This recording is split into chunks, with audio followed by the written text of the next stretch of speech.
Muy bien.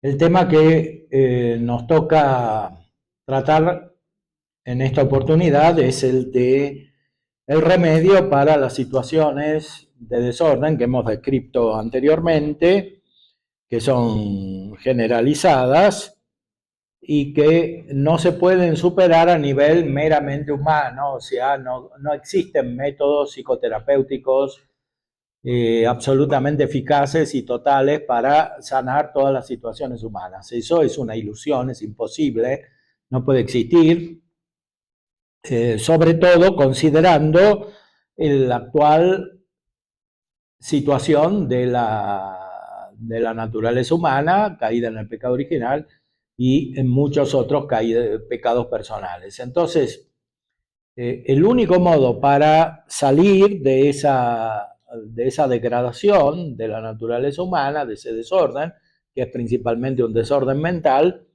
es la gracia de Dios.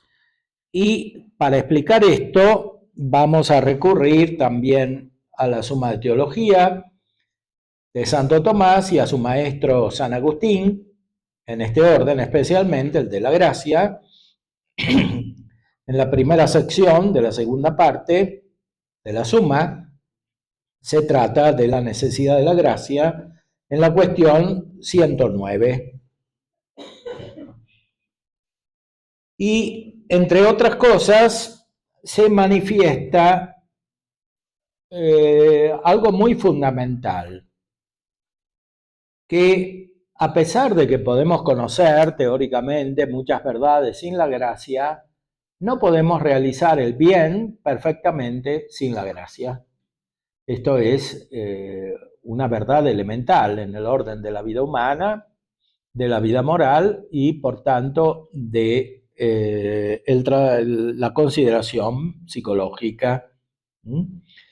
Cita al apóstol San Pablo, la carta a los Romanos: no es del que quiere el querer, ni del que corre el correr, sino de Dios que tiene misericordia. Y San Agustín, en el libro de la corrección y de la gracia, afirma: sin la gracia ningún bien en absoluto hacen los hombres, ni al pensar, ni al querer y amar, ni al obrar. Es una afirmación muy contundente, muy fuerte de San Agustín. Ningún bien. San Agustín habla de una manera global, no está analizando cada acto particular, porque, como dice su discípulo Santo Tomás, sí, podemos hacer actos particulares buenos, incluso sin la gracia de Dios. O sea, cualquier persona, aunque no tenga fe, puede hacer actos buenos. Pero esos actos buenos no son todos los actos buenos. Y además, esos actos buenos, no, por más que sean buenos, no son suficientes como para llegar a la vida eterna, o sea, a la bienaventuranza, al cielo. No se puede llegar al cielo, a la bienaventuranza eterna, sin hacer todos los actos buenos correspondientes a la naturaleza humana, al modo de ser humano. Como decía Dionisio, que ya citamos, el bien viene de una causa íntegra de la integridad de la conducta y el mal viene de cualquier defecto. Pongamos ejemplos de la vida humana corriente, ¿no? Si una persona nos trata muy bien, nos habla bien, con respeto, es amable, etc.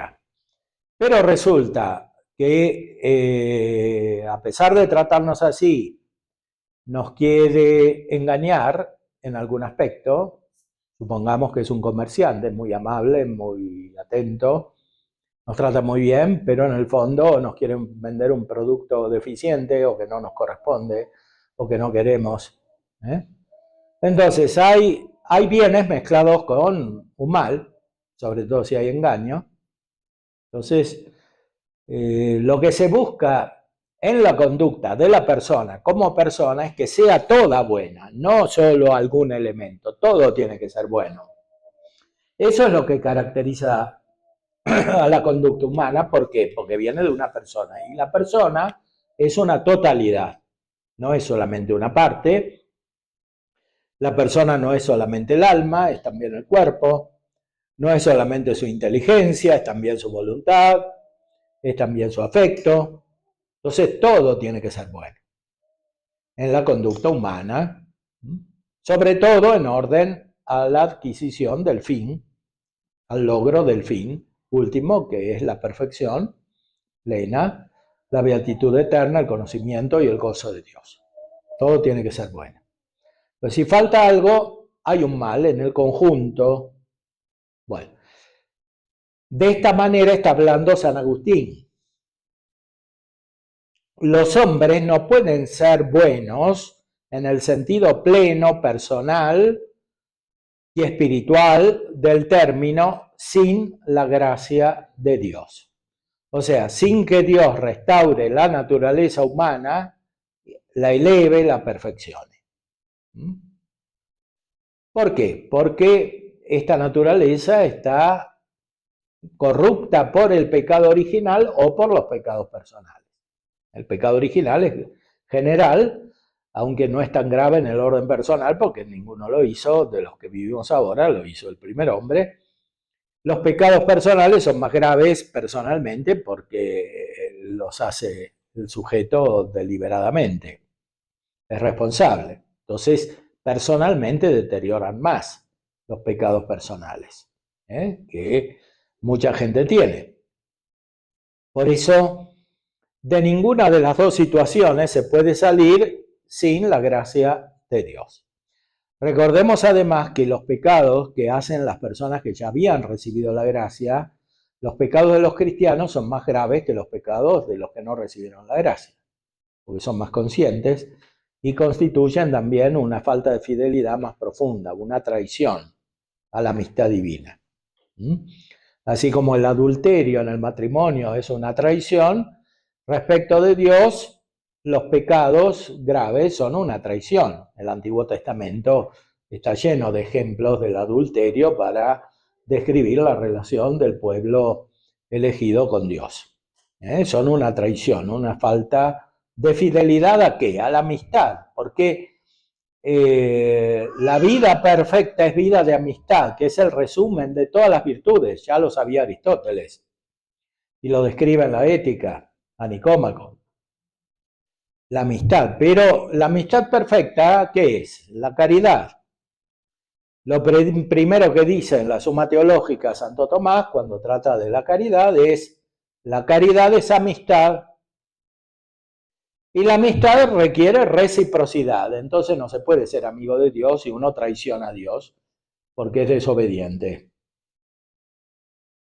Entonces, no se puede ser bueno en la totalidad de lo que significa la palabra bien, que es una totalidad metafísica, o sea, no simplemente un conjunto de actos particulares externos, sino una perfección que la inteligencia puede reconocer en la persona. No se puede ser bueno sin la gracia de Dios. ¿Por qué? Porque la persona, junto con la naturaleza, están deterioradas por el pecado. Y el pecado no es una verdad teórica, es una condición real, muy práctica, muy verificable. El pecado es un desorden muy profundo, sobre todo un desorden mental. Es una enfermedad psíquica. No es una enfermedad psíquica solamente particular, es una enfermedad en el orden más profundo de la vida humana. Así como la ignorancia decíamos que es una enfermedad, analógicamente hablando, no es una enfermedad corporal, no es tampoco solamente una deficiencia de la imaginación o de los sentidos o falta de educación. Es un defecto profundo de la inteligencia. Bueno, también hay defectos profundos de la voluntad. Y esto es el pecado. El pecado no es algo que está, es algo que no está, es una privación, es una voluntad débil. pero débil porque quiere ser débil. O mejor dicho, porque no quiere ser fuerte, porque no quiere el bien. ¿Mm? ¿Y por qué no quiere el bien? Porque quiere otras cosas inferiores al bien pleno, al bien que reconoce la inteligencia y que conoce especialmente por la fe. ¿Mm? No se puede operar sin buscar el bien. Siempre algún bien se busca en la operación. Santo Tomás, comentando a Dionisio, también dice, sí, en el adulterio hay bienes, ¿no? Hay una cierta amistad, los amantes son amigos, pueden surgir hijos que son bienes, pero falta el bien fundamental, que es la unidad del matrimonio. Y en el orden de la gracia es la representación de la unión entre Cristo y la Iglesia, el misterio de la gracia realizado en esa situación concreta de la familia. Entonces ese bien superior falta voluntariamente en el adulterio, que es una profunda injusticia, más grave todavía que el desorden pasional. Entonces, esas actitudes provocan un profundo desorden mental. O sea, si un adúltero va a ver a un psicólogo, es evidente que tiene un desorden mental. Ahora, si el psicólogo hace como que eso no tiene nada que ver con la psicología, bueno, entonces el desorden no lo tiene solamente el adúltero, sino también el psicólogo.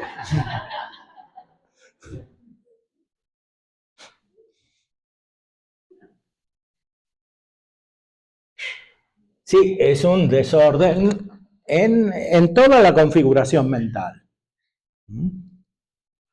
Bueno, de ese bien habla San Agustín. No se puede hacer el bien en el estado actual de la naturaleza humana sin la gracia. O sea, el Evangelio, la revelación, la fe son profundamente realistas. Nos referíamos a la filosofía moderna, que es fundamentalmente idealista, o sea, neurótica. Freud decía que cada filosofía es una forma de neurosis, o sea, expresa la neurosis de cada filósofo. ¿Por qué? Porque él no conocía otro tipo de filosofía que en el fondo se expresa de la manera más radical en el idealismo. Pero la verdadera filosofía es realista. Santo Tomás decía, el estudio de la filosofía, y con mayor razón de la psicología, habría que agregar, no es para saber lo que pensaron los filósofos o los psicólogos, sino para ver cuál sea la verdad de las cosas. Veritas rerum, la verdad de las cosas. Entonces el psicólogo tiene que ser realista, no idealista. Y para ser realista a veces tiene que purificar su pensamiento de todas las incrustaciones idealistas que vienen por muchos canales, sea directamente filosóficos, sea también psicológicos, sea también por la asimilación al tipo de pensamiento corriente, sea en la cultura, sea en las personas. Entonces, hay que purificar la mente, que es el primer paso en el crecimiento espiritual. Nos referíamos a la vía purgativa, iluminativa y unitiva, que es la de la perfección. Entonces, eso sucede en el orden espiritual, pero incluye también la purificación del pensamiento como un elemento fundamental. El psicólogo tiene que purificar su pensamiento. Y lo que más purifica el pensamiento es la fe.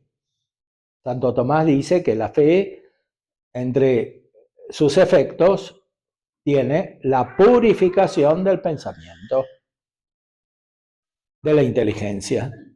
El psicólogo tiene que ser inteligente. No puede ser psicólogo si no es inteligente.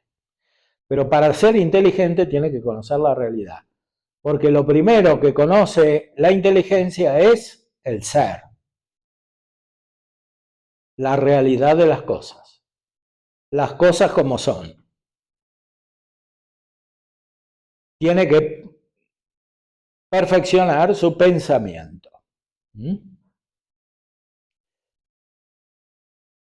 Para poder ayudar también a los demás a purificar su pensamiento y a crecer en el uso de su inteligencia como guía de toda la conducta iluminada por la fe.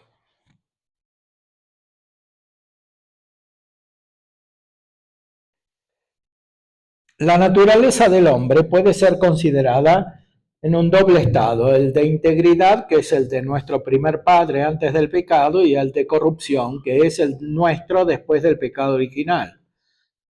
Pues bien, en ambos estados la naturaleza humana necesita para hacer o querer el bien de cualquier orden que sea el auxilio de Dios como primer motor. Esto es universal. Así comienza la Suma de Teología, probando la existencia de Dios por un primer motor. Hay otros caminos también, más profundos, pero en toda la naturaleza es necesario un primer motor, si no, nada se movería. Esto lo descubrieron también los filósofos antiguos, Aristóteles, pero se aplica de una manera especial a la conducta humana. Hace falta un primer motor para que se hagan actos nuevos, para que haya un crecimiento, una dinamicidad, sobre todo mental. O sea, ¿qué sucede cuando alguien tiene una idea nueva? Sucede que tiene un nuevo ser. No es solamente que reformuló lo que ya tenía en su mente. Eso es más bien usar los sentidos, la imaginación, la memoria, la cogitativa, el sentido común, que son más parecidos al movimiento físico, porque tienen órgano corporal. Entonces, son más modificaciones que crecimiento verdadero. La persona crece cuando entiende algo nuevo, o sea, cuando tiene una nueva idea. Pero no es tan fácil tener ideas nuevas, porque lo que muchas veces se denomina idea, sea en la filosofía, por ejemplo en el empirismo, Hume, o en la psicología, muchas veces no es una verdadera idea, es una imagen. De hecho, en muchas psicologías no se distingue la idea de la imagen. Y se considera la inteligencia como una especie de sentido más sofisticado, más alejado de la realidad, en el fondo.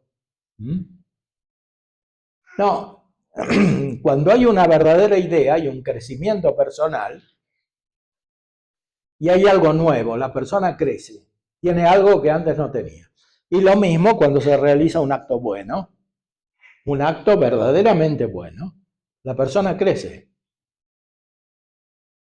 No es simplemente una modificación externa de la conducta. Ahora, para que este crecimiento se dé, debe intervenir Dios como primer motor, como creador. Porque Dios es el autor del ser. Esto es así incluso si no hay fe. Ahora, si hay fe, esto adquiere una importancia superior. Porque se trata de adquirir perfecciones que son absolutamente inaccesibles a la capacidad humana sin una intervención directa de Dios. Y estas perfecciones se concentran en la gracia, que es una vida nueva, un ser nuevo, que tiene por consiguiente una iluminación nueva de la inteligencia y una capacidad operativa nueva de la voluntad y de las otras potencias humanas. Entonces, el verdadero crecimiento se da cuando Dios da su gracia, con una necesidad de observación importante, que es que no solamente se requiere la gracia para crecer personalmente, sino también para restaurar la naturaleza, porque no se puede huir de un dinamismo negativo, destructivo, sobre todo en la mente, si no está la gracia. Cómo se experimenta en la vida de muchas personas, no siempre hay una evolución, también hay una involución, o como se dice a veces, una regresión, un ir para atrás. ¿Por qué?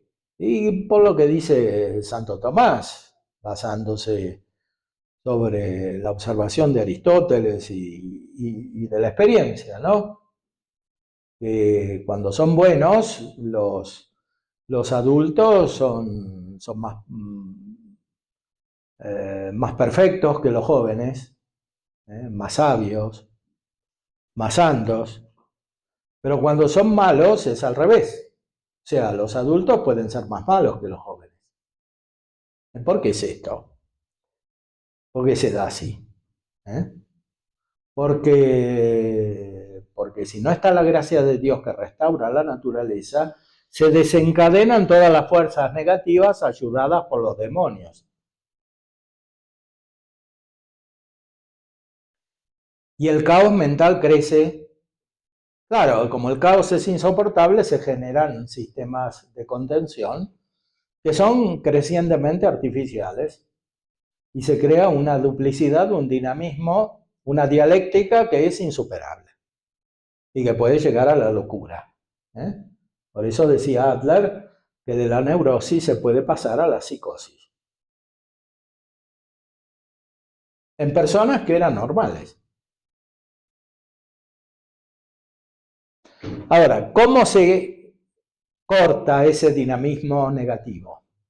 Ese caos que crece. El único modo, el remedio radical, es la gracia de Dios. Claro, o que el sujeto se muera joven, pero no es lo más deseable.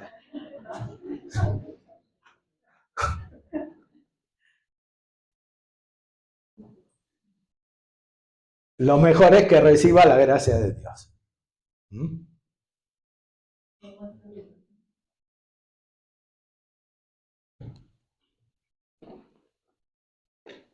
Veamos todavía lo que dicen Santo Tomás y San Agustín, el gran doctor de la gracia.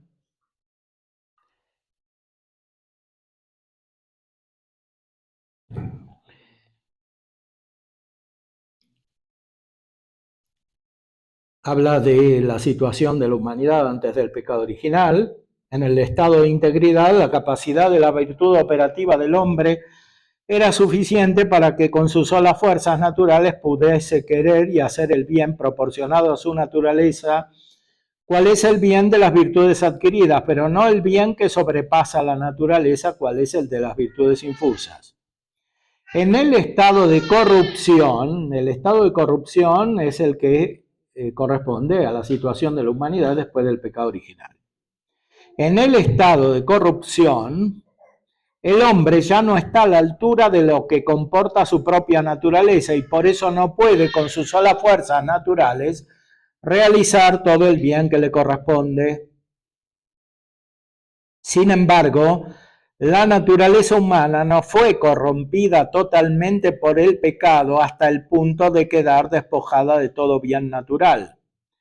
Por eso, aún en este estado de degradación, puede el hombre con sus propias fuerzas naturales realizar algún bien particular, como edificar casas, plantar viñas y otras cosas así.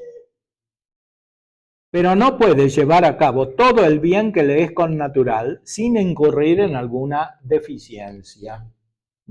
Es interesante el ejemplo porque muestra cómo está menos dañada la capacidad técnica que la capacidad moral. De hecho, en el mundo moderno es muy evidente, ¿no? Tenemos edificios maravillosos, carreteras, internet, comunicaciones, pero no hay un crecimiento moral proporcionado. Más bien se da lo contrario. Entonces, sí, el crecimiento técnico es bueno, el desarrollo está muy bien, pero lo más importante es el desarrollo humano en cuanto es humano. Y esto es lo que no se puede tener sin la gracia de Dios. Es como un enfermo que puede ejecutar por sí mismo algunos movimientos, pero no logra la perfecta soltura del hombre sano mientras no sea curado con la ayuda de la medicina. Es una analogía médica que está en el Evangelio. Cristo es el médico. Está en la tradición de los padres de la Iglesia. El pecado es mostrado como una infección, una enfermedad. Una corrupción también es una metáfora médica, porque el cuerpo se puede corromper, o una parte. ¿Y cómo se sale de esa corrupción? Metafóricamente hablando, porque estamos hablando de algo metafísico, de algo que supera la biología, la naturaleza física. ¿Cómo se sale de eso? Con una nueva infusión del ser y de la luz divina. Eso está diciendo. Entonces, el pecado comporta por sí mismo enfermedad psíquica.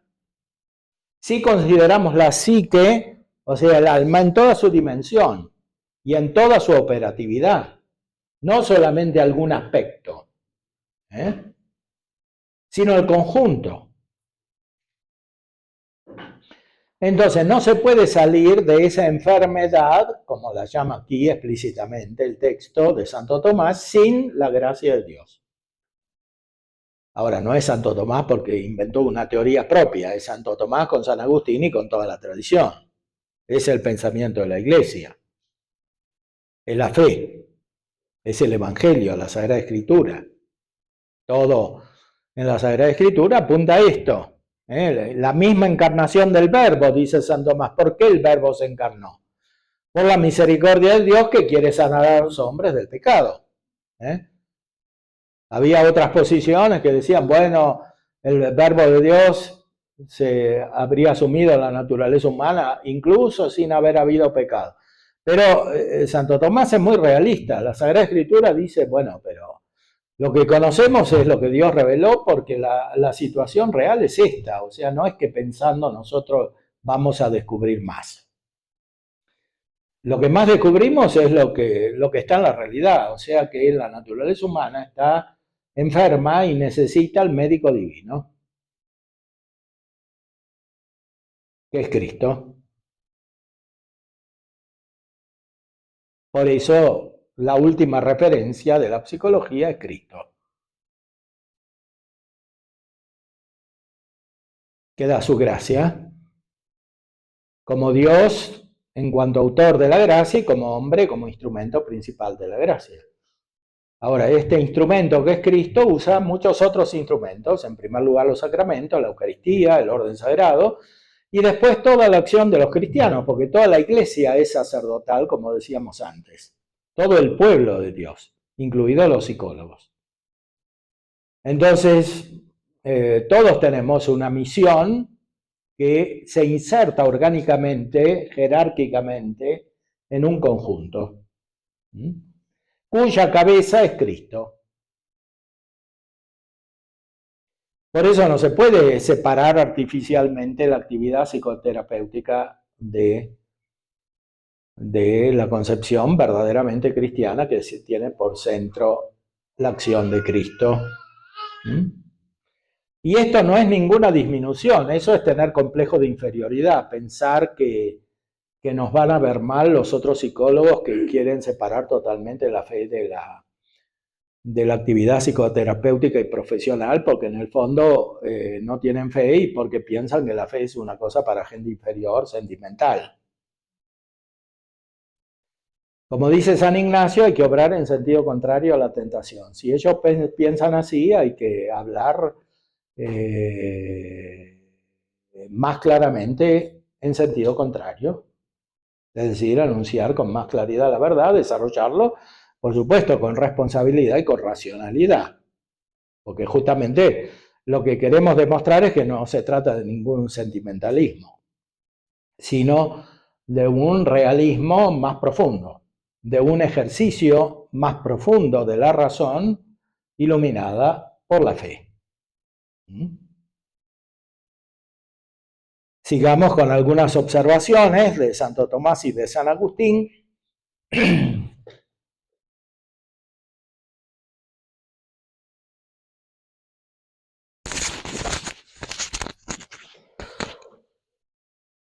Así pues, en el estado de naturaleza íntegra, el hombre solo necesita una fuerza sobreañadida gratuitamente a sus fuerzas naturales para obrar y querer el bien sobrenatural. En el estado de naturaleza corrupta, la necesita doble título: primero para ser curado y luego para obrar el bien de la virtud sobrenatural, que es el bien meritorio.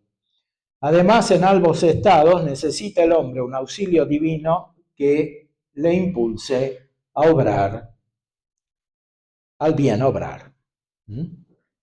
Bueno, aquí tenemos que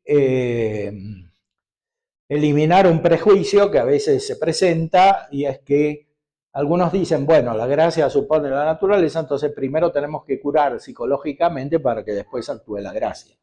Esto es un profundo error. No puede haber ninguna curación psicológica teóricamente tal que sea precedente a la gracia. Es la gracia la que produce la curación definitiva. Buscar eso es imposible. Y es caer en una herejía que se llamaba pelagianismo, que San Agustín combatía. O sea, pensar que el hombre puede ser bueno por sus propias fuerzas. O sea, que puede reintegrarse, puede sanarse solo. Esto no es así. Entonces, la actividad psicoterapéutica desde el principio hasta el final tiene que estar envuelta por la gracia. Que no quiere decir necesariamente comenzar a hablar de esto inmediatamente al principio, porque evidentemente hace falta una prudencia, el don del consejo del Espíritu Santo, hay que dar los consejos en la medida en que se percibe que no serán contraproducentes, pero la visión tiene que ser esta. O sea, la visión del que ayuda. Es lo que nos pasa a nosotros los sacerdotes, ¿no? Mucha gente nos para por la calle o en cualquier lado, gente que evidentemente no tiene vida cristiana o que tiene vida moral degradada o que ni siquiera tiene fe, pero nos hacen preguntas. Y a veces preguntas que no tienen nada que ver directamente con la fe. Bueno, el padre sabe aquí también, y los otros padres tienen la experiencia. Permanentemente pasa esto. Y entonces, ¿qué tiene que hacer el sacerdote? Bueno, hablar directamente de Cristo, de que tienen que ir a confesar, a veces sí. Pero a veces no, porque todavía los sujetos no están preparados. Pero lo que hace el sacerdote cuando la gente lo para por la calle es siempre guiado por el Espíritu Santo y en nombre de Cristo, porque ellos lo paran porque de alguna manera perciben que está Cristo ahí. El psicólogo tiene que hacer lo mismo.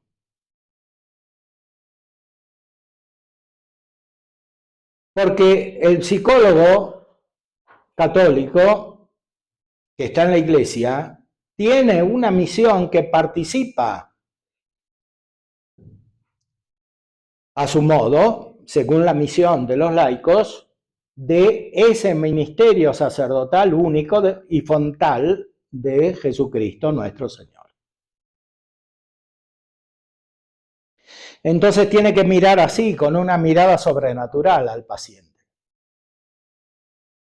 o a las personas con las cuales trata, sean familias, grupos educativos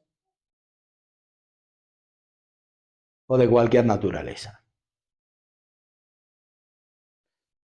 Porque no se puede sanar la naturaleza sola sin la gracia. No estamos hablando de cuestiones secundarias que requieren una adaptación más que una sanación profunda, ¿no? Porque hay personas que requieren recuperar habilidades que no son las fundamentales. Hay personas buenas, bueno, que les cuesta hablar en público, o que les cuesta algún tipo de relación con los demás, en sectores particulares. No estamos hablando de eso, estamos hablando de las conductas más profundas.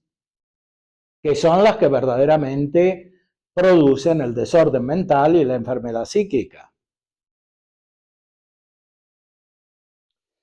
Para eso hace falta esta mirada sobrenatural en lo que es propio de la vida personal, lo que es el conocimiento de la inteligencia, la operación buena, que no se puede realizar sin un crecimiento real en la gracia. No es como entrenarse en el gimnasio para correr o para levantar pesos, o no es como entrenarse en una piscina para nadar. Eso es más movimiento que crecimiento. De hecho, como dice Aristóteles, el movimiento más bien produce deterioro. Si uno corre mucho o nada mucho, al final se enferma. Entonces, se trata de otro tipo de operación, que es la operación propiamente humana.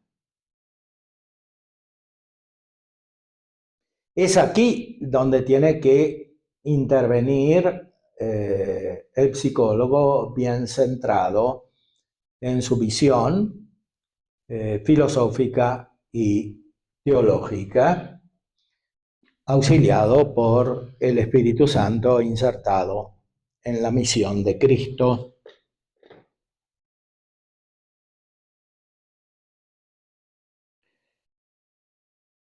Este texto de Santo Tomás es muy rico, es muy recomendable leerlo entero, incluso se refiere a algo que parece un descubrimiento moderno, pero es una verdad muy elemental, referida a lo inconsciente. Dice, por ejemplo, el hombre es dueño de sus actos, tanto de querer como de no querer, debido a la deliberación de la razón que puede inclinarse a una parte u otra parte. Por eso, si es dueño también de deliberar o no deliberar, esto se deberá a su vez a una deliberación anterior. Pero como no se puede continuar así hasta el infinito, hay que llegar finalmente a un término en que el libre albedrío es movido por un principio exterior que está por encima de la mente humana y que es Dios.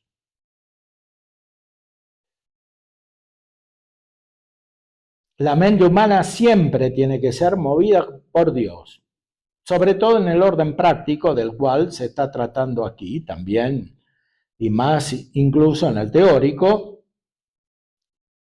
pero mucho más necesita esta moción del el libre albedrío del hombre después del pecado, debilitado como está para el bien por la corrupción de la naturaleza. O sea, incluso para pensar bien, sobre todo en el orden práctico, hace falta la gracia.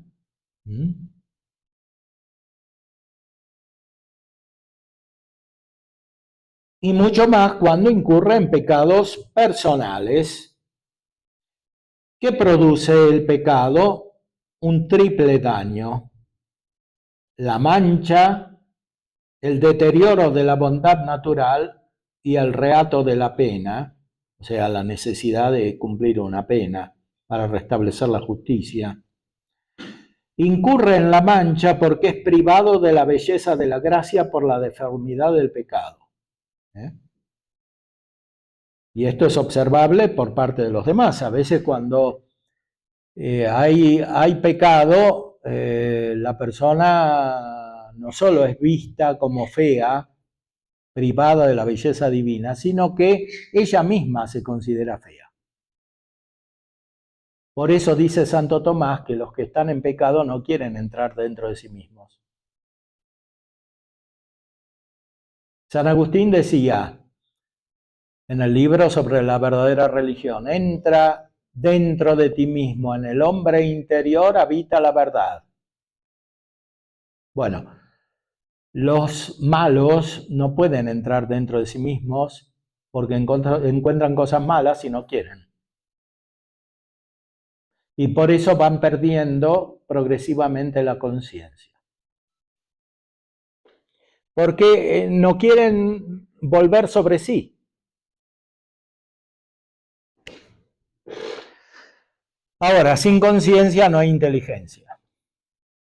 Es inseparable el acto de conciencia del conocimiento intelectual. Y por eso se produce un deterioro antropológico radical. Para curar esto hace falta la gracia. Porque solo Dios puede intervenir directamente en el orden espiritual.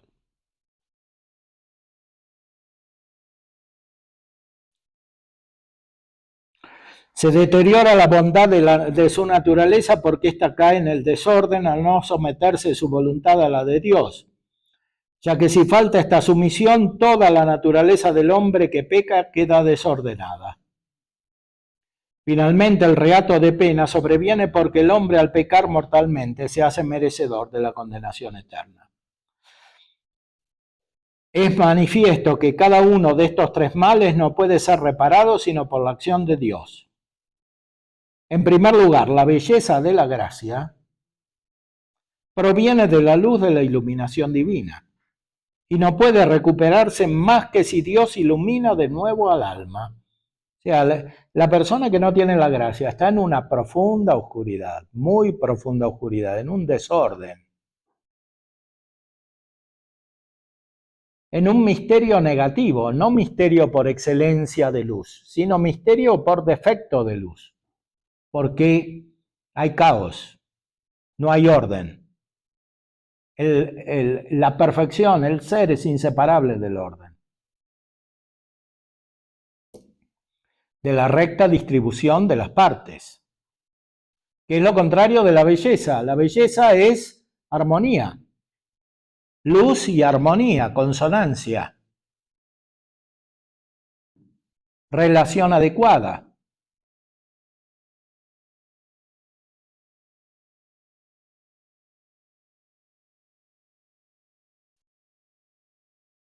A su vez, el orden natural por el que el hombre se somete a Dios no puede restablecerse más que atrayendo Dios hacia sí la voluntad del hombre.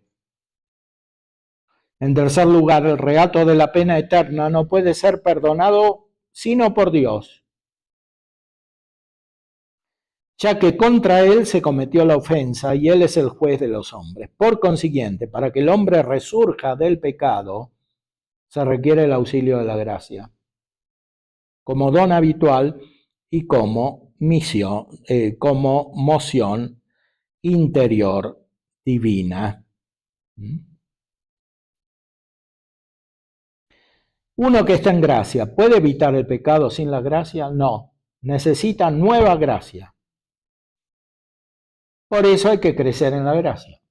No se puede quedar a alguien estancado en un estado. Y esto es un problema fundamental en la vida cristiana y en general en los pacientes cristianos, que son la mayoría. ¿Cuál es el problema fundamental? Que identifican de una manera infantil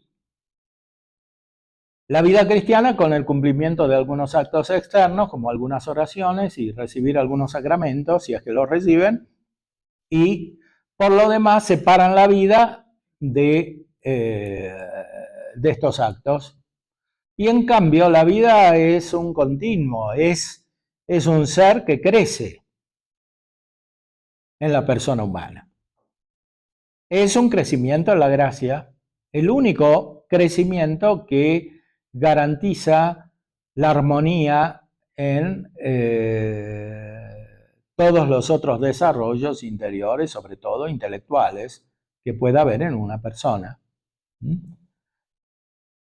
Es verdad que uno puede crecer en conocimiento científico sin la gracia, pero también es verdad que no puede desarrollarse armónicamente como persona en su totalidad sin la gracia, por más científico que sea. Entonces, hace falta un crecimiento realmente personal, una evolución en la vida de la gracia, una evolución mística en el sentido positivo, de un misterio que crece porque crece la vida divina en la persona. Esa unificación es absolutamente estratégica en la búsqueda de la ayuda psicoterapéutica. Hace falta entonces una verdadera psicoterapia sobrenatural.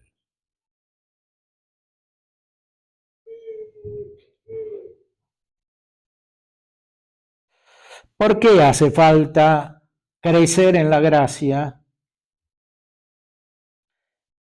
Porque para evitar incluso el pecado en los que están en gracia necesitan nuevas gracias. No alcanza con la que tienen. ¿Por qué? Porque las circunstancias son tan cambiantes, tan exigentes, que con la misma gracia que uno ya recibió, no se asegura que frente a exigencias nuevas, situaciones nuevas, pueda responder bien. Hace falta verdaderamente un crecimiento muy intenso. Antes que la razón humana en estado de pecado mortal sea reparada por la gracia santificante, puede evitar los pecados mortales uno a uno y por algún tiempo, pues no es necesario que esté siempre pecando en acto. Pero es imposible que permanezca mucho tiempo sin pecar mortalmente. Esto es muy grave, muy serio.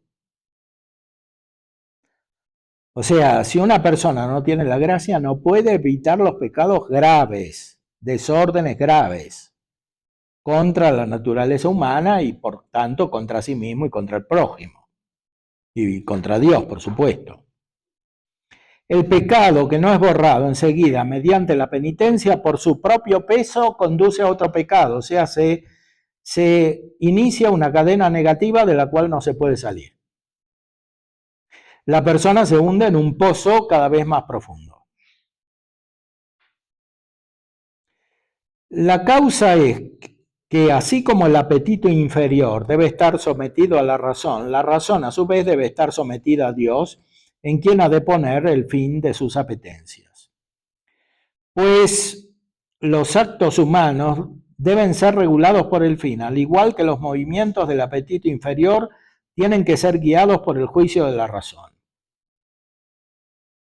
Ahora bien, lo mismo que en el apetito inferior no sometido plenamente a la razón es inevitable que surjan de vez en cuando movimientos desarreglados, así también tienen que aparecer movimientos desordenados en la razón natural que se encuentra en estado de insubordinación a Dios. Porque cuando el hombre no tiene su corazón de tal manera fijo en Dios, que ni por conseguir provecho ni por evitar daño consienta en apartarse de él, le salen al encuentro multitud de cosas que por alcanzarlas o por rehuirlas le inducen a apartarse de Dios por la infracción de sus mandatos y así cae en el pecado mortal. Sobre todo porque cuando tiene que actuar de improviso, el hombre obra de acuerdo con fines prefijados y con hábitos previamente adquiridos, fines preconcebidos, dice en latín, y hábitos adquiridos, como observa el filósofo en el tercero de la Ética. Mediante la premeditación puede sin duda eludir en alguno de sus actos el condicionamiento de los fines preconcebidos y de las inclinaciones habituales, pero como no puede mantenerse siempre en estado de premeditación, es imposible que permanezca mucho tiempo sin obrar a impulsos de la voluntad insubordinada a Dios, a no ser que sea prontamente reintegrada por la gracia a su debida subordinación. Nos dice acá Santo Tomás entonces dos cosas, que cuando no prevalece la gracia de Dios y su crecimiento, hay dos problemas. Uno más radical, que es el pecado mortal. O sea, cuando no hay gracia del todo, esa espiral negativa no se puede evitar. ¿Por qué? Porque aunque la razón y el resto de la persona no estén del todo corrompidas, sí están corrompidas, o sea que hay un desorden profundo, radical, en la operación, en la capacidad operativa, y entonces no se puede hacer el bien. ¿Cómo no se puede pensar todo lo que pasa? De repente aparecen circunstancias en las cuales no hay tiempo para pensar, o no hay circunstancias adecuadas para pensar, Y entonces aparece la disposición interior, el inconsciente. Pero este inconsciente es malo. Ahora, cuando Freud dice que hay que hacer consciente lo inconsciente, está diciendo que esto malo, que está en el fondo, del que no tiene la gracia, hay que hacerlo consciente. O sea, que esto malo, por una elaboración mental, en vez de ser considerado como malo, ahora es considerado como bueno. Es decir, que el sujeto, por el análisis, cambia. ¿Pero qué cambia? No su modo de ser, no su operación, cambia el modo de pensar. O sea, lo que antes pensaba que era malo y que lo perturbaba, o por lo menos que lo perturbaba, aunque no pensara que era malo, después piensa que es bueno. Por ejemplo, el adulterio o cualquier otro tipo de actitud de esta naturaleza. Entonces la gente va al psicólogo para que le justifique el adulterio. U otro tipo de desviaciones. ¿Y dónde está la justificación? No en un cambio real, porque fue al psicólogo, no espera dejar de ser adúltero, lo que espera es que lo pueda hacer con mayor tranquilidad y con menos perturbación. Bueno, esa es la visión de Freud, que no está solamente en muchos psicólogos, sino también en muchos pacientes. Por eso el psicólogo lo primero que tiene que hacer es ver por qué el paciente va a verlo al psicólogo. Que no siempre coincide con lo que dice al principio. ¿Por qué? Porque está esta actitud inconsciente que aparece y que prevalece. Ahora, el único modo en que se puede evitar que no prevalezca es con la gracia de Dios. De manera análoga hay que razonar acerca de las personas que sí tienen la gracia, pero que tienen tentaciones, movimientos desarreglados porque no son perfectas, y que no pueden soportar toda la vida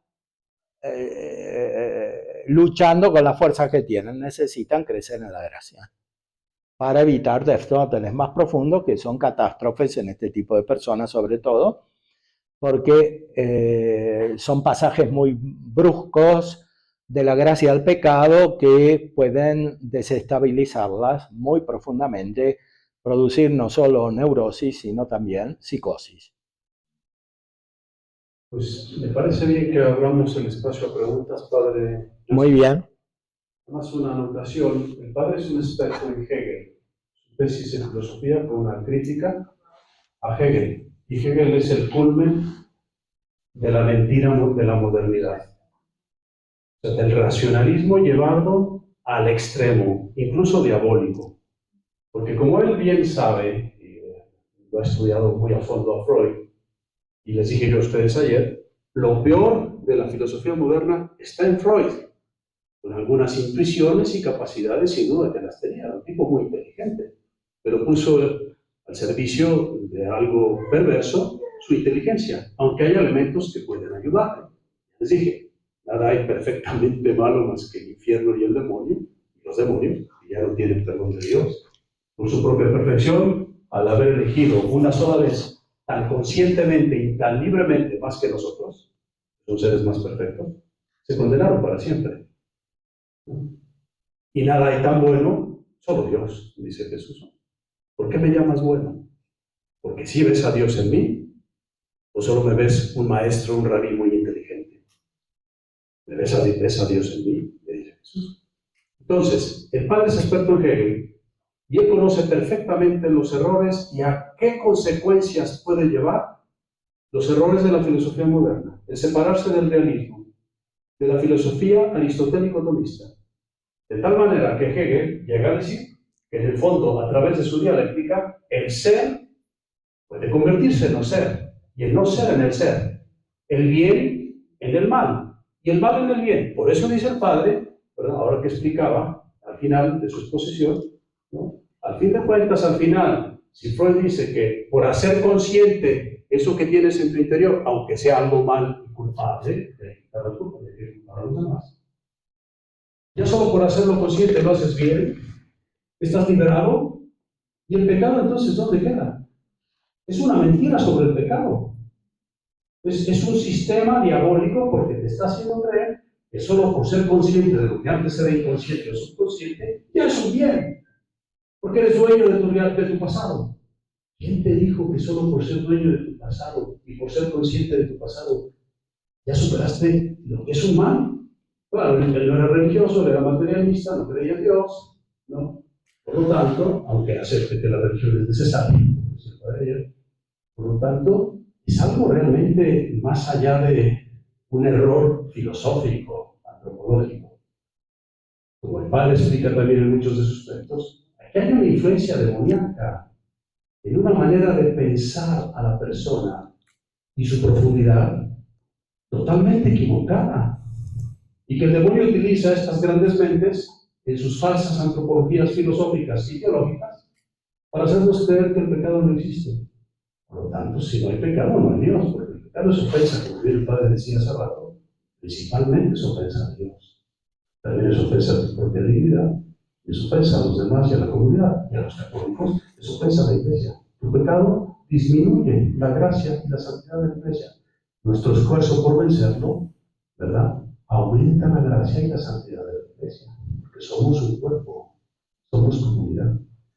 Pero ven cómo está conectado todo: filosofía, antropología, psicología, ¿no?, ética, y también, lo más importante, la teología, la maestra de todas las ciencias a las que se tienen que reducir todas, como decía San Buenaventura, el padre citaba el texto. ¿Preguntas? Sí, aquí a la primera. A ver. No, estaba... Bueno, sí. Es que ellos no habían preguntado. Bueno. Quiero entender por todo lo que nos ha expuesto y usted me dice si estoy equivocada. Se habla mucho del trabajo multidisciplinar en nuestro campo. Yo entendí que tenemos que hacer equipo, nosotros como psicólogos, con ustedes los sacerdotes, porque nosotros, a través de esa intervención, la llamó, ¿cómo la llamó? Mística, sobrenatural, perdón, sí. Sobrenatural. Psicoterapia sobrenatural. Psicoterapia sobrenatural. Nosotros los vamos a conducir hacia ustedes para que ellos puedan obtener la sanación completa a través de los sacramentos, a través de la práctica de la fe, porque si Cristo es el que les da la sanación, no nosotros, entonces digamos que hay una jerarquía. Estamos primero, a lo mejor llegan con nosotros y nosotros los llevamos a ustedes y ustedes los terminan de llevar con Dios para que ellos puedan encontrar esa sanación. Bueno, sí, es verdad, esa intuición es muy adecuada porque es finalmente el orden de toda la iglesia. Cada uno tiene su lugar en la iglesia. La santidad es el fin de todo eso, y la santidad no depende de que uno sea sacerdote, papa o laico. La santidad es más perfecta que todo eso. O sea, la condición de cada uno es un instrumento para la santidad. Incluso el orden sagrado de los sacerdotes, y dentro del orden sagrado todos los grados que hay, incluso lo del Papa, etc. O sea, el fin de los sacramentos no es un lugar en la jerarquía, sino la gracia, la santidad, la perfección, la caridad. Suponiendo eso, hay funciones diferentes, como dice San Pablo, cada uno tiene su lugar en el cuerpo, no todos pueden hacer lo mismo, ni están ya, responden a la vocación divina de la misma manera. A veces eso se encamina por la condición natural, unos son varones, otros son mujeres, los sacerdotes son varones, las mujeres tienen otra misión en la iglesia, que no es menos elevada que la de los varones, y cada uno, según sus dones, contribuye. Algunos tienen una educación, tienen un entorno, tienen una cultura, y según tienen facilidades personales, habilidades, carismas, etcétera. Es muy variada la situación en la iglesia, pero todo confluye a lo mismo, que es la santidad. La iglesia es una santa. Y todo lo que no es santo no pertenece a la iglesia. Es responsabilidad de cada uno. Lo que es pecado, lo que es ignorancia, desviación, todo eso no está en la iglesia propiamente hablando, está fuera de la iglesia. Aunque estén los sujetos que forman parte de la iglesia, ¿no? Entonces sí, fundamentalmente es ese el orden debido. Muchas veces yo indico la función del psicólogo como diaconal, ¿no? En modo analógico, no es un orden como el diaconado, que estaba al servicio del altar y de los sacramentos. La función del psicólogo es diaconal, o sea, es un servicio dentro de la iglesia, que necesariamente está conectado con el de los sacerdotes, como toda vocación o respuesta a la vocación divina en la iglesia, porque para eso hay cabezas que representan a Cristo. El sacerdote no es cabeza porque es más inteligente o porque tiene ciertas habilidades. De hecho, los sacerdotes son todos diferentes, algunos son arquitectos, otros abogados, otros son muy intelectuales, muy filosóficos, otros son muy prácticos, son todos diferentes. Es el estado de vida en el cual hay más diferencias. Pero también el estado en el cual hay más colaboración, porque en el fondo todos sirven a lo mismo, que es a Cristo, sacerdote. Bueno, los psicólogos están llamados a colaborar en el cuerpo místico, a esta misión en la cual los guías y los maestros son los sacerdotes. Por eso en el pensamiento moderno se ataca muy directamente al sacerdocio, por ejemplo, en Nietzsche y en Freud. Y Freud dice que los psicoanalistas tienen que ocupar el lugar de los sacerdotes. Frankl dice lo mismo, pero con falsa humildad. Es decir, dice que no, pero con falsa humildad. Dice, no, el psicoanalista, el psicólogo no tiene que ocupar el lugar del sacerdote. Pero en el fondo, lo que está diciendo es que tiene una profesionalidad insertada en el mundo mundano, en la realidad mundana y temporal, que es más seria que lo que hacen los sacerdotes. Eso es lo que está diciendo. Bueno, hay que obrar en sentido contrario a la tentación que es esta. También tengo dos preguntas. Una es, ¿a qué se refiere con una mirada sobrenatural? Y la segunda es, ¿cómo como psicóloga, cómo crees por la gracia y cómo ayudo a los pacientes a crecer en gracia? Bueno, la mirada sobrenatural depende fundamentalmente de la fe, que ilumina la inteligencia y que la hace entrar en verdades que no se pueden conocer con la sola razón. Y depende de los dones del Espíritu Santo, muy especialmente del don de sabiduría, que es el más elevado de todos, por el cual se tiene experiencia de las cosas de Dios, del don de inteligencia, por el cual se penetra en los misterios divinos, en las verdades divinas, el don de ciencia, por el cual se ven todas las cosas a la luz de Dios, incluida la vida humana, no solo de manera teórica, sino también práctica. Y además el don de consejo del Espíritu Santo, que es directamente práctico, que hace mirar los casos particulares con la luz del Espíritu Santo. Todo eso necesita el psicólogo para ser un buen psicólogo. Sí. Perdón, había otra pregunta. La segunda pregunta. Sí. ¿Cómo se crece en la gracia? Bueno, en la gracia se crece porque Dios la infunde. Esto es, o sea, no se puede crecer porque uno quiere crecer solamente. Aunque si uno quiere crecer, que es lo normal, eso viene de la gracia. Entonces lo que tiene que hacer es no reprimir el deseo que viene de la gracia. Por eso San Pablo dice que no hay que entristecer al Espíritu Santo. Porque cuando uno tiene una gracia, recibe una gracia, está contento, tiene alegría espiritual, pero después empieza a pensar en otras cosas, como en la parábola del sembrador, y esas otras cosas, esos otros pensamientos, ahogan la alegría espiritual. Y entonces tiene que luchar contra esos pensamientos que ahogan la alegría espiritual.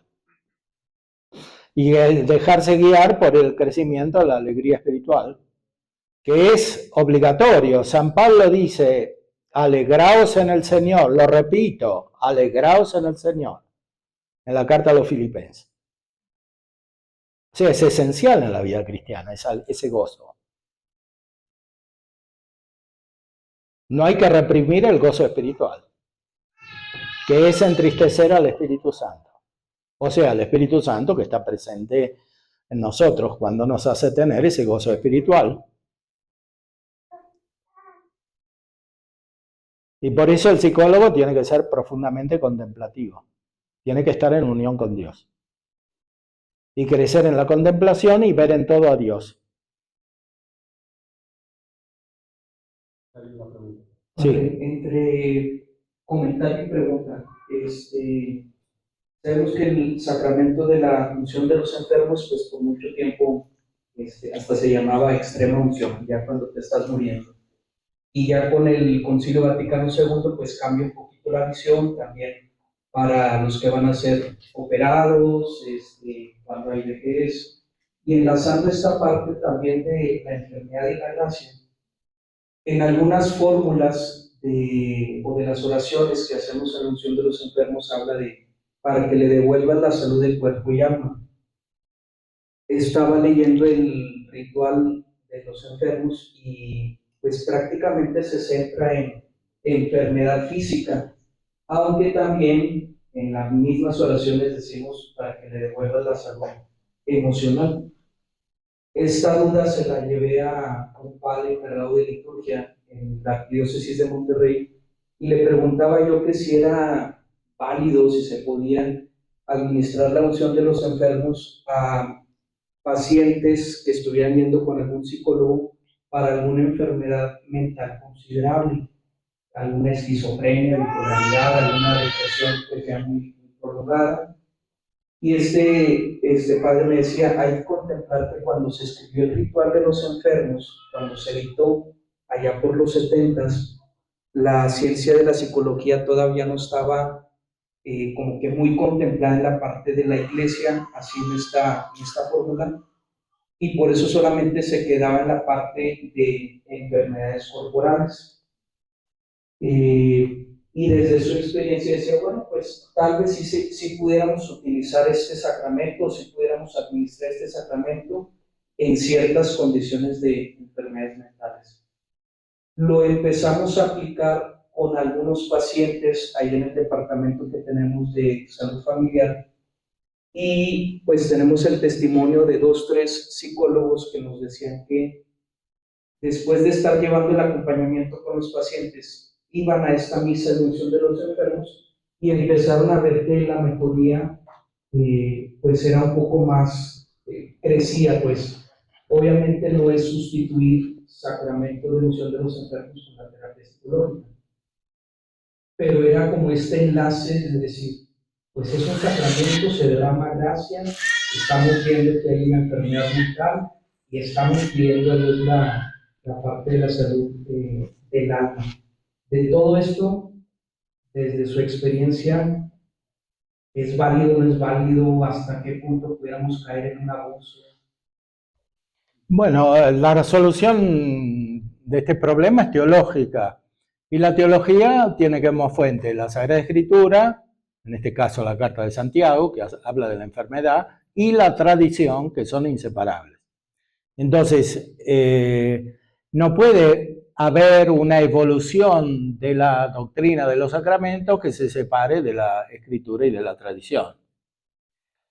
Puede haber algunas adaptaciones en la fórmula, en la aplicación pastoral, etcétera, pero nunca se puede ir contra la revelación que está contenida en la Sagrada Escritura y en la tradición, que consisten principalmente en la gracia del Espíritu Santo, pero que son inseparables de las palabras de Cristo, de las palabras de los apóstoles y de los testimonios de la tradición considerada en su conjunto, incluida la práctica de la Iglesia, como dice el derecho canónico, la costumbre es óptima intérprete de la ley, en este caso de la ley nueva, que es la raíz de todas las otras leyes, incluidas las canónicas.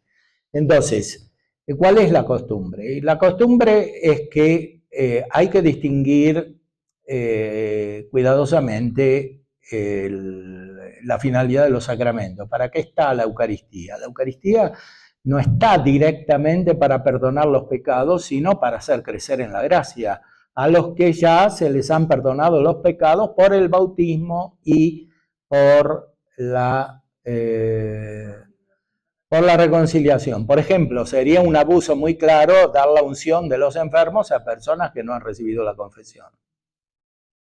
O sea, que no se han confesado adecuadamente. Eso sería una práctica contraria a la esencia del sacramento de la unción de los enfermos, que es un sacramento de vivos.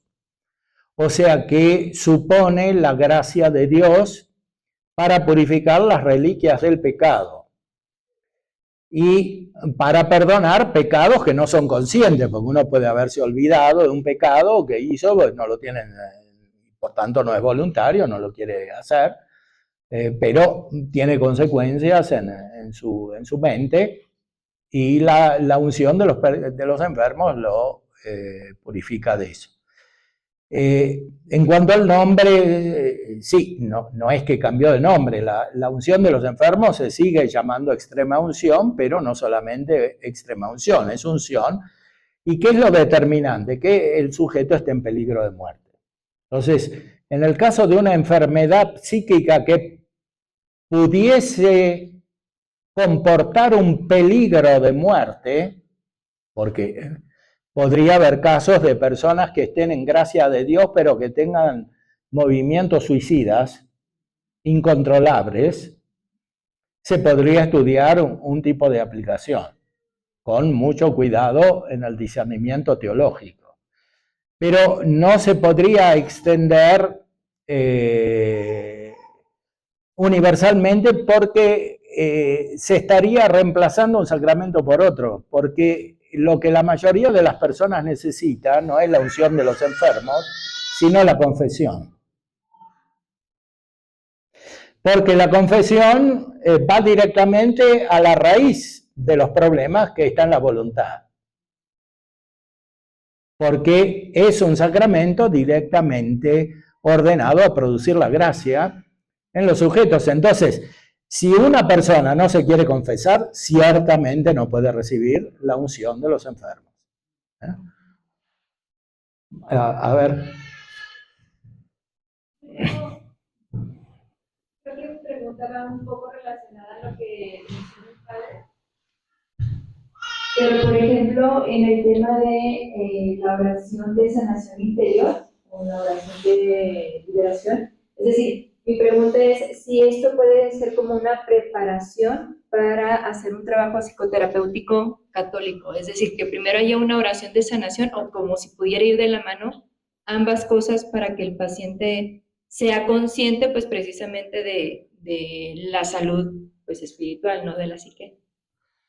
Bueno, cualquier tipo de oración es buena si tiene una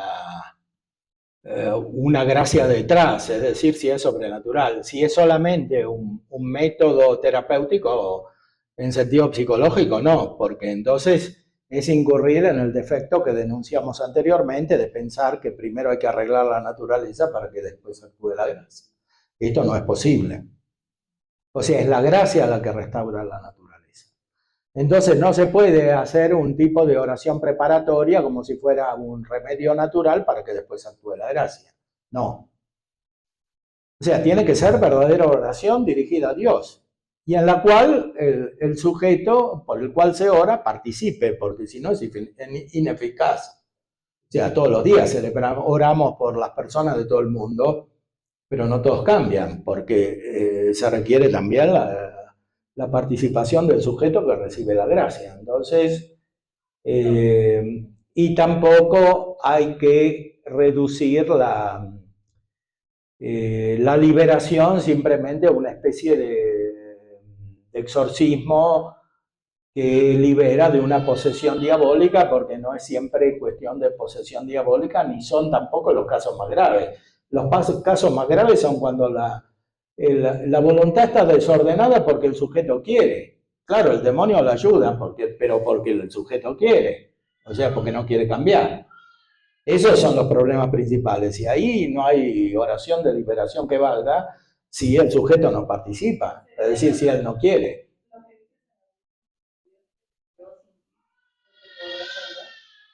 Sí, claro, porque siempre se trata de actos humanos. La salvación es la amistad definitiva con Dios y no existe amistad inconsciente. Siempre uno es amigo del amigo y sabe que es amigo. Y la salvación es la amistad definitiva con Dios. Sí. Yo solo tengo como 72 Alto, preguntas. alto, alto, para que quede grabadas las preguntas. Yo solo tengo como 72 preguntas por sesión. Yo crecí en iglesia cristiana, católica, pero el Dios que recibí me resultaba no solo lejano, sino amenazador. No me protegía, sino que me vigilaba para que en cuanto cayera, me caíste otra vez, ¿no? Entonces eso hizo que me alejara, me escondiera, aunque no me puedo esconder. Después, gracias a Dios, me pone con padres que me dicen, no es por ahí. Y me transmiten un Dios diferente que, caray, porque es por ahí los tiros. Ahora, dentro de esa formación o herencia o inicios, hay varias partes del Evangelio que a mí me resultan, si no imposible, sí de muy difícil comprensión. Y concretamente con el tema de esta sesión, hay una frase que a mí me resulta contundente, que por años me marcó y todavía no lo supero. La gracia pasa y no vuelve. La pregunta concreta sería esa: ¿cómo puedo o debo entender una expresión tan fuerte, tan, no sé cómo llamarlo? Bueno, sí, hay que distinguir qué tipo de gracia. Hay una gracia estable que se llama gracia habitual y esa no pasa, salvo que una persona haga actos contrarios, o sea, pecados graves contra la amistad divina, porque es un estado justamente habitual, permanente de amistad con Dios. Esa no pasa, salvo que uno quiera algo contrario a la amistad divina. Esa expresión se podría entender respecto de ciertas gracias actuales que son destinadas por Dios a ayudar a algunas personas en algunos actos. Por ejemplo, personas que se tienen que convertir, que están en el pecado, pero necesitan justificarse, pasar a la gracia, volver a ser justas por la acción de la gracia, y eso requiere una preparación que viene principalmente de la gracia, no viene de la naturaleza, de la voluntad del sujeto, no viene del psicólogo, viene de la gracia, de Dios que actúa, y actúa dando gracias. Y esas, si son gracias para ese momento, para hacer un acto ahí, cuando esa persona siente un impulso para orar o para creer o para cambiar, esas sí pueden pasar, porque Dios se las dio justamente para eso, lo cual no quita que Dios eventualmente se las dé otra vez, pero si abusa de la gracia, Dios puede no dárselas más. Porque la gracia es siempre ordenada a la amistad divina, y si uno abusa de la amistad, pierde de la amistad. No se puede ser amigo a la fuerza. Entonces Dios no puede tener amigos que no quieren ser amigos. Es una contradicción. No puede existir eso. Entonces, si uno va rechazando la gracia y la rechaza, bueno, no es amigo de Dios. Esta era otra de mis preguntas. ¿Puedo yo ser amigo de... O sea, yo entiendo la amistad como entre o iguales o...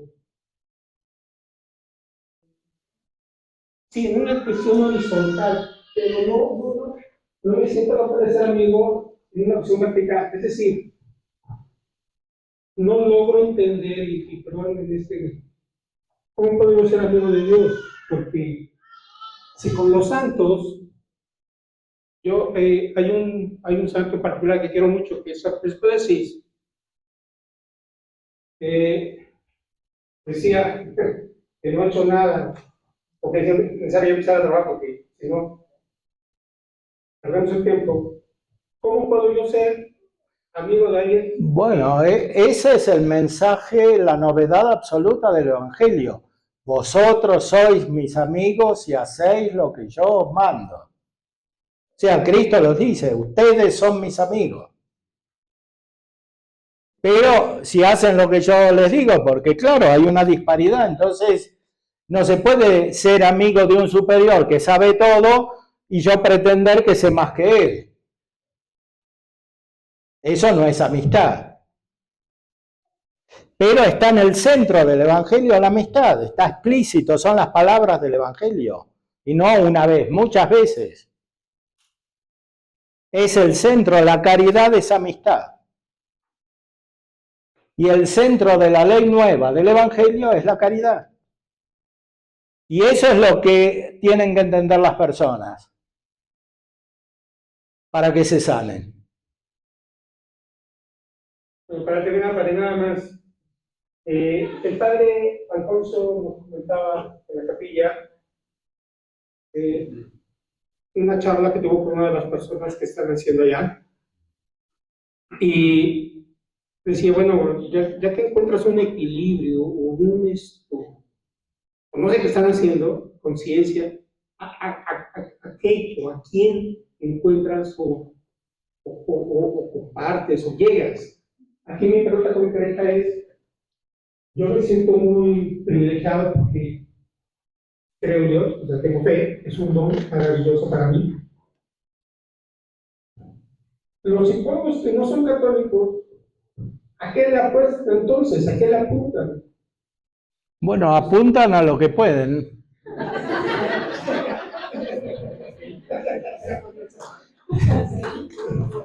Según la capacidad de cada uno. Porque, como dice Santo Tomás, no, la naturaleza no está del todo corrompida. O sea, no es que no se pueden hacer actos buenos.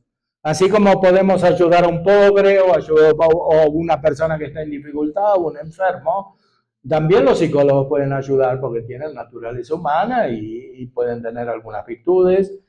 Y según si usan su razón de manera responsable, pueden ayudar, no tanto por los métodos psicológicos, sino porque son personas humanas y están en contacto con otras personas humanas, porque lo que necesitan las personas en el fondo es la amistad. Entonces, a pesar de lo que dicen los freudianos sobre la transferencia, la contratransferencia y todo lo demás, los psicólogos son personas. Entonces, muchas veces puede haber una ayuda en la terapia psicológica a pesar de la psicología moderna, porque son siempre personas que tratan con otras personas, que es el anhelo más profundo de los pacientes. Nada más tres cosas.